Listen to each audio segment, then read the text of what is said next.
Nothing wrong. What's wrong here? Nothing wrong. Then why are you filming every time? Are you a student? Am I? Who are you to ask me? No, are you a student? Who are you to ask me? This is one of the Who are you students to ask me? that's having so much Who are time you to driving ask me? taxi. You have to investigate this fellow. He's a student. He may overtime. Who are you to ask me? Yeah, Who I are tell you you to now ask me? about this place. You have no right to do that. Why don't you check? You were there. He would park the road. Tell him to do the right thing. I've got the photo. What time did you arrive? What I was here 4 o'clock. What are you doing there? Yeah. Yeah, You cannot touch my mobile phone. It's a shame. It's not gonna be for public, but I keep it for Do the my right thing. Instead, he killed this fellow and you get killed. Who's gonna fuck the video? That's it, alright? Tell him. He should be a cashier. He's telling me someone.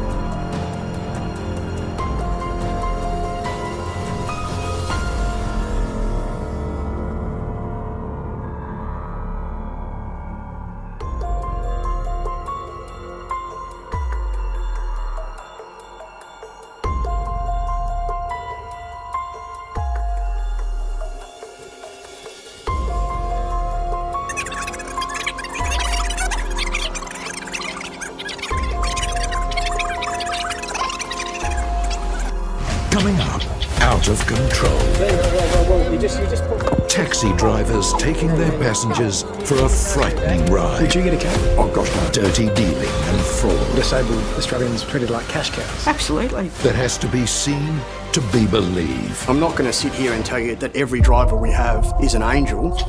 That's next on 60 Minutes. Along with politicians, real estate agents and, yes, journalists, taxi drivers are much criticised. Like those employed in the other professions, though, more cabbies are honest and hard-working than not. But the ratbags in the industry take rorting to a new level. And it's not just the drivers. Documents leaked to 60 Minutes, The Age and the Sydney Morning Herald revealed that the biggest taxi company in the nation is not only aware of the appalling behaviour, it enables it. This year-long investigation begins with a very common scene. An argument between a taxi driver and a passenger over a fare. And in this case, the person being ripped off in the cab is me. The journey from Spencer Street in Melbourne's CBD to the airport is just over 21 kilometres and takes about 25 minutes outside of peak hour. It's a trip I take frequently, so I have a better sense than most when the fare seems excessive. Back to airport, brother. Back. And about 12 months ago, I encountered a driver that seemed prepared to charge me a bit extra. It just seems a bit higher than normally. It is $73. Yeah.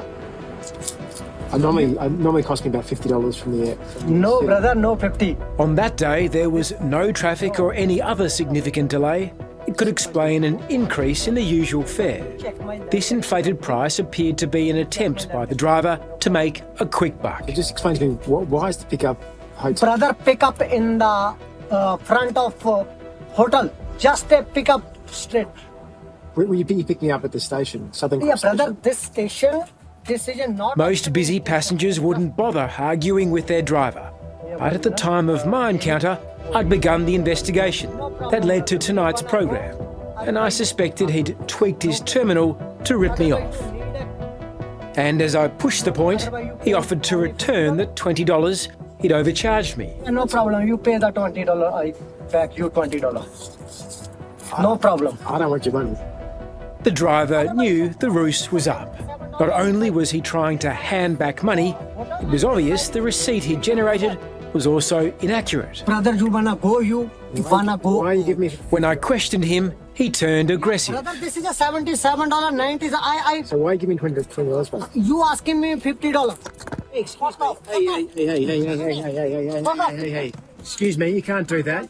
You cannot do that. Excuse me, do not assault me. Brother, you wasting my time. No, you've ripped me off here and you just assaulted me then, okay? And he didn't stop there, driving off from the airport with me still in the car. Just pulled off with you. Going to home. Okay.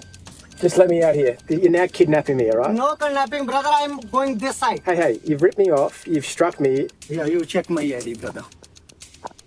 You check my ID. Yeah.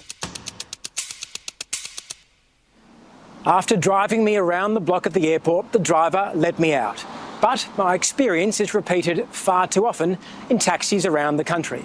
Most of us simply shrug our shoulders and cop it. But this story isn't about a few dodgy cabbies trying to make an easy buck. It goes far deeper than that. Tonight, we're going to reveal allegations of major corporate wrongdoing involving Australia's largest taxi company. It's called A2B, and it owns the biggest brands in the industry, including 13 Cabs, Silver Service and CabCharge. We've been leaked a trove of confidential documents that detail how A2B isn't just aware that drivers are repeatedly rorting passengers, it's actually enabling them. Certain staff inside A2B complained over and over again about criminal drivers getting away with it but were ignored. The person you're hearing from shouldn't be talking to us. They work at A2B, and they could be sacked if their identity is made public. But they're so incensed by what is unfolding within the company, they feel the need to speak out. The CabCharge system is being rorted. There's rorting in 13 Cabs and Silver Service. The terminals customers use to pay with credit cards and cab charges are being exploited. Cash payments are being defrauded. It's everywhere. It's endemic, but it's mostly covered up or papered over. To protect our whistleblower, we've recreated their interview. But these are their words. A2B is not only known about how easy it is to defraud customers, it's designed a system that made it easy to commit the fraud and then looked the other way when the inevitable happened and the fraud became systemic. This employee says drivers are exploiting gaping holes in A2B's taxi products. Here's two ways this happens. The first is through the payment terminals inside the cabs, which drivers routinely override. The second is through the CabCharge payment system. To show the extent of the fraudulent activity, we decided to put A2B's products and the drivers that use them to the test. It's lunchtime on a Thursday in Melbourne, and a vulnerable-looking passenger approaches the taxi rank. It's hardly an unusual situation. Are you free? Where are you going? But what these drivers don't know is this man is working undercover, armed with cab charges. Do you take cab charge? No, bro. Cab charge?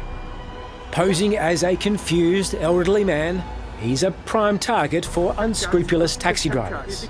And it doesn't take long for a couple of them to pounce. Yeah. Wanna take it, brother? Can I have a look? Yeah. That's fine. Yeah. This driver takes the cab charge before they even get in the car and immediately turns the meter off when they start driving. 1.5 kilometres and 10 minutes later, the trip is over. Oh, very close. And our undercover is handed a receipt for $54. Thank you. Thank you very much. Now that in itself is an outrageous fare for a short journey. But it's not until the next day the true scale of the scam is revealed, when the driver charges the Channel 9 CabCharge account a whopping $325. Graham, you've regulated, overseen this industry. Would you get a cab? Oh gosh, no. Not unless I was absolutely in a desperate need. And you know, it's happened once in Sydney, but it cost me a lot of money as a result. But no, I wouldn't do it. As the former head of the Consumer Watchdog and ex-chairman of the Victorian Taxi Commission, it was once Graham Samuel's job to keep an eye on this industry. Now he wants nothing to do with it. Oh, well, consumers are being ripped off. The public is being ripped off. And what this is revealing is decades of failure, literally decades of failure by successive governments in trying to regulate the industry. But it's just not going to happen. You can't regulate an industry where there are so many thousands of participants in terms of drivers, individual licence holders and big corporates who basically are at a position where they say, if I can get away with rorting the system, why don't I do it?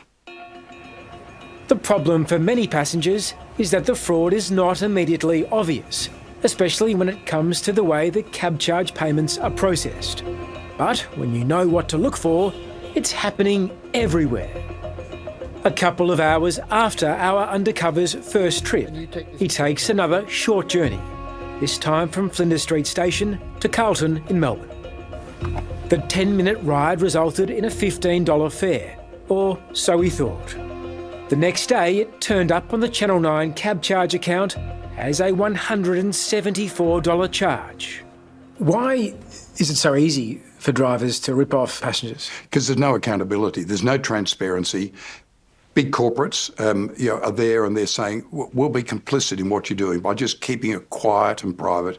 But this is what occurs. There's a tacit arrangement between the big operators, the drivers, and that's a feather bed, if you like, for rorting and for avoiding regulation and avoiding consumer accountability. And if the consumer doesn't know, then the consumer can't make an informed choice.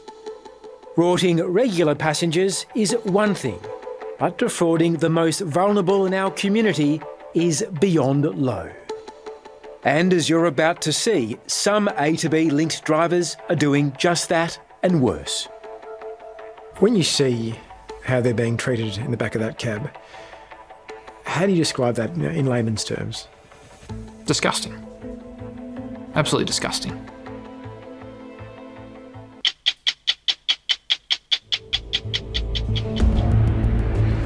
As a police officer with Victoria's Highway Patrol, leading Senior Constable Tim Schnepf has witnessed some truly terrible things, including bad behaviour by cabbies. But nothing could have prepared him for what he encountered during a shift in July 2023. Myself and one of my colleagues, we were just doing routine road policing, and a 000 call came through. Any units available to attend to a report of a taxi driver drink driving. The location was a disability support service centre in Glen Waverley, Melbourne. And all the police officer knew was that a maxi taxi driver had been busted drink driving on the job. They'd seen a half-drunk bottle of Crown Lager in the driver's door. He smelt of intoxicating liquor, beer. We did the breath test and we got a reading of 0.191, which for a normal full licensed driver is almost 4 times the legal limit. Taxi drivers on duty have a 0 limit, so no alcohol whatsoever. So he's completely well and truly over that limit. Suspicious of what else the driver had been up to, he accessed the CCTV in the maxi taxi. What the senior constable discovered was more than 300 hours of what can only be described as incredibly distressing footage. It shows driver Jarnail Singh transporting profoundly disabled passengers around Melbourne.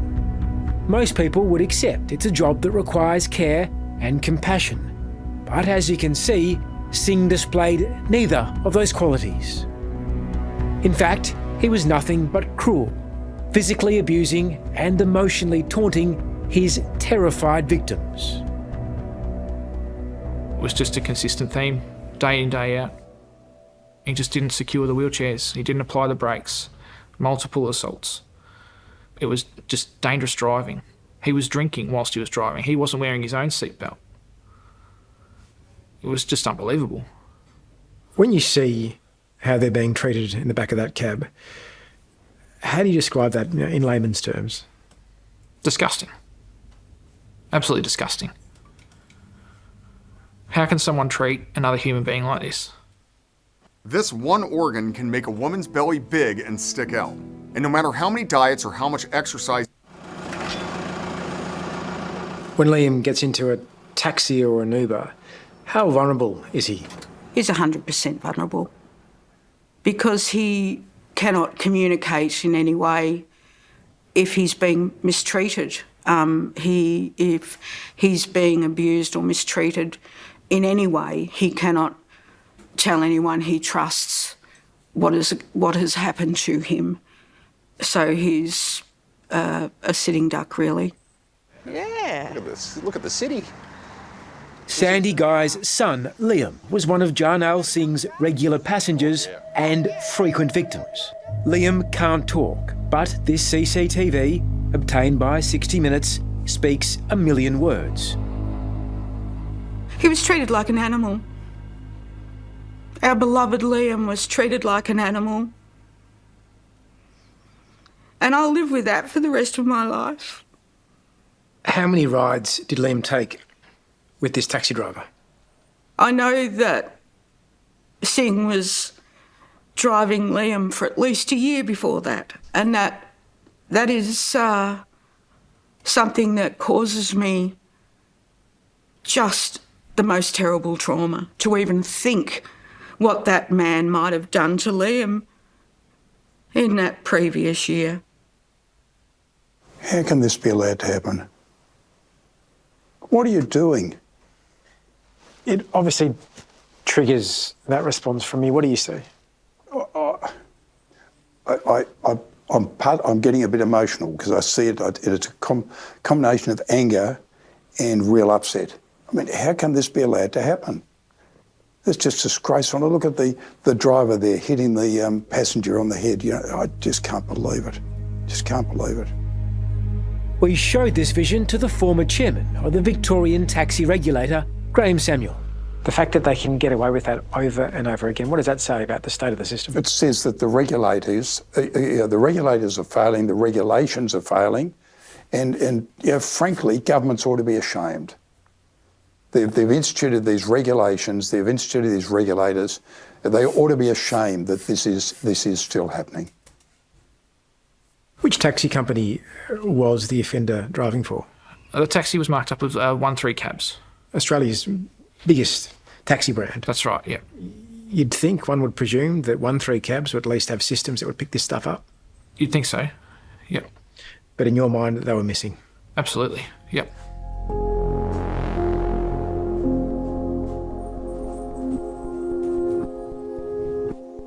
Deeper investigation by the police uncovered a further betrayal.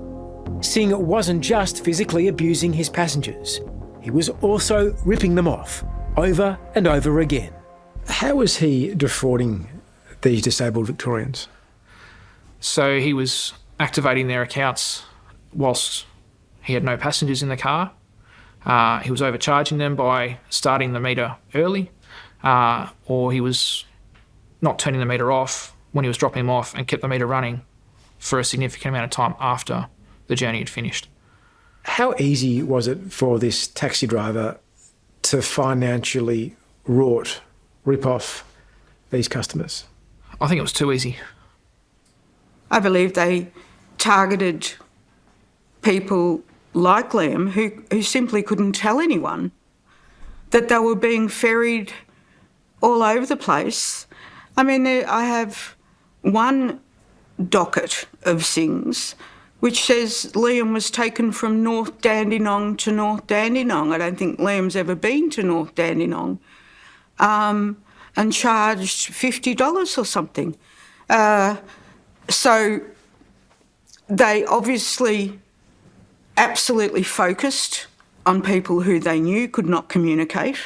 You think people like Liam, disabled Australians, were treated like cash cows? Absolutely.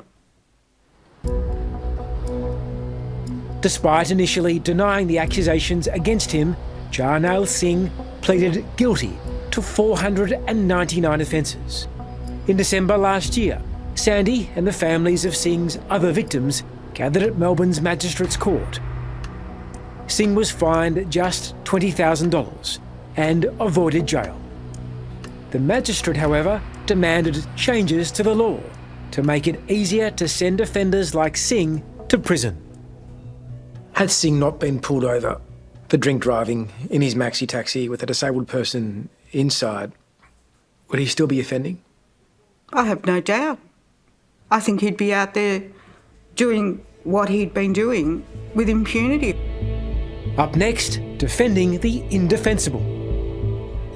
Are cabbies with 13 cabs, Silver Service, your brands, they're engaging in fraud today, aren't they?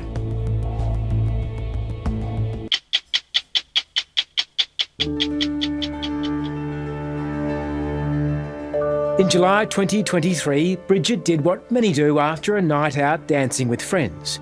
She hopped into a 13 cabs vehicle and trusted the driver to ferry her safely home. Hers was a fair assumption. as 13cabs is owned by Australia's biggest taxi firm, A2B, which also owns CabCharge, Silver Service, and supplies most of the payment terminals in the nation's cabs. What was the first thing that gave you alarm? I didn't have alarm until the very end of the car ride. He was just about to turn onto my street. After paying for her ride, Bridget was sexually propositioned by her driver. As I reached for the door handle, I saw that he was getting out of the taxi. So when I tried to fully open the door, I couldn't quite fully open the door because he was standing in front of my door. Blocking your exit? He was blocking my exit so that I had to maneuver around him to stand up and get out of the taxi. And what happened next? He, as I was trying to exit the taxi and get around him, he said, "So you're gay, I'd love to get in between your legs with another woman." A terrified Bridget raced to her front door, bursting into tears, before deciding to report the incident, first to 13cabs, who never got back to her, and then to Victoria's taxi regulator and the police. She was told the driver would be suspended pending an inquiry. But many months and many calls later, she still doesn't know if he's back driving. When I followed up repeatedly asking what the outcome was, I was eventually told that the complaint was closed and my file was closed and I hadn't been notified. So this taxi driver who sexually harassed you, sexually propositioned you, stood over you, you don't know whether he's driving today? No, I don't know. And at the end of the process, I feel no safer than at the start because I ultimately don't know if this person is still driving a taxi and whether or not I'll encounter him again. It's not just passengers who are concerned about the behaviour of A2B linked drivers and the company's response. Some A2B staff are also furious at what they say is a culture of profiteering and impunity that has seen cabbies using A2B products and software to rort tens of thousands of Australians and treat passengers with contempt. Certain staff inside A2B complained over and over again about criminal drivers getting away with it but were ignored. The person you're hearing from works for A2B. To protect their identity, we've recreated this interview, but the words are their own. Well, it's an outright lie that the company is committed to stamping out fraud and dangerous drivers. It's a lie to the public. These confidential files from inside A2B, we're calling them taxi leaks, back up the claims made by our whistleblower. The files expose how A2B stands accused of enabling rampant fraud inside cabs. At the top of the target list are vulnerable Australians, whose transport is often paid for by you, the taxpayer. Let's say you have 50k in cash and you use that to buy a $500,000 property to live in, which means $400. This list details the 40 most rorted CabCharge customers, and it's a who's who of hospitals, disability and NDIS services, aged care centres and other state and federally funded facilities. It's Australia-wide and it's shocking. Maroondah Hospital in Victoria was ripped off 774 times. Villa Maria Aged and Disability Care 453 times. And the Peter James Aged and Chronic Illness Care Centre in Melbourne was ripped off 342 times. In total, these facilities were scammed around 6,000 times. Then there are stunning individual cases. In Victoria, a CabCharge account belonging to an aged care resident was charged 75 times over just a few days, generating $3,000, even though she had died months before. Last May, an NDIS provider in Sydney identified almost 2,000 fraudulent transactions involving 6 disabled clients, including one who was also dead. A2B quietly paid back $67,000, but police weren't notified. They don't call the police. If a complaint is made, it might be settled quietly. The aim is to keep the problem in-house. Mid last year, A2B's chief executive Nick Yap was emailed by the company's own fraud investigators, who warned him the company was responsible for years of systemic flaws and significant lapses in fraud detection and prevention, allowing taxi drivers and operators to commit eye-watering fraud and taxpayer-funded abuses running into millions of dollars. You'd think this astonishing level of fraud would be cause for great concern within A2B. But when I sat down with executive David Samuel, he seemed to downplay the situation. Are cabbies with 1-3 cabs, Silver Service, your brands, they're engaging in fraud today, aren't they? We're seeing a low number of complaints comparatively to the rest of the industry, but I'm not going to sit here and tell you that every driver we have is an angel. We identify those. Samuel has worked as a senior A2B executive for 10 years, and yet he at first claimed to know little of the rampant rorting his colleagues are so concerned about. Are you aware that staff within A2B internally have raised complaints recently that fraud involving A2B products, A2B aligned drivers, is eye-watering, that management has known about it and not done enough to combat it? I'm not aware of that, Nick. A minute later, he changed his tune. The complaints went to the senior executive. You're a part of that? Yes, I am. I just want to know, are you aware of these internal concerns? Has the CEO raised with you the fact that compliance staff have raised really significant concerns about A2B facilitating fraud, enabling fraud, not acting on fraud? Well, I would challenge the notion we facilitate fraud. I am aware that issues were raised. That's how we become aware of a problem, and then we work to solve that problem. Can you confirm that some of the most significant fraud involves NDIS clients, disability service providers, elderly, aged care, government-funded hospitals? No, I can't confirm that, Nick. I don't believe that is where the problem lies.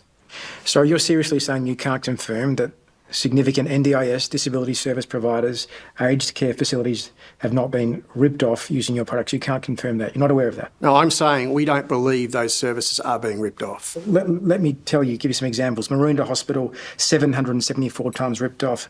The Villa Maria Care Homes, 453 times cabs charged your products ripped off. Peter James Centre, 340 times. This is not dozens, this is hundreds, these are thousands of rip-offs of these sorts of facilities. You're unaware? No, we're not aware. What I've said, and I'll say again, is we were made aware of those issues, then we look to fix them. We believe in what we're doing. We want to identify the problems and we want to fix them. We're not going to say we're perfect and that things haven't gone wrong in the past and won't go wrong in the future. But we want to identify those issues and fix them so people can have faith in them. The former head of the Victorian taxi regulator and the nation's consumer watchdog, Graham Samuel, says A2B can't be trusted. Graham, what is your impression of the scale and nature of the misconduct we've uncovered? The scale doesn't surprise me. We've got to remember we've got literally thousands of drivers, and then we have the tacit sort of complicit collaboration, if you like, by big companies that are there, and they could, with technology and with oversight and with transparency, they could stop these sorts of frauds occurring. They just don't do it. Why not? I think because they accept that they've got drivers that are there that are basically doing what they want them to do. They've got some very big profits out of the big companies. Yeah, why rock the boat? Let's keep it quiet. We'll see if we can deal with those drivers that are severely wrought in the system, but let's keep it quiet, no transparency. That's got to be the worst thing of all in terms of consumers and consumers being able to make a proper choice.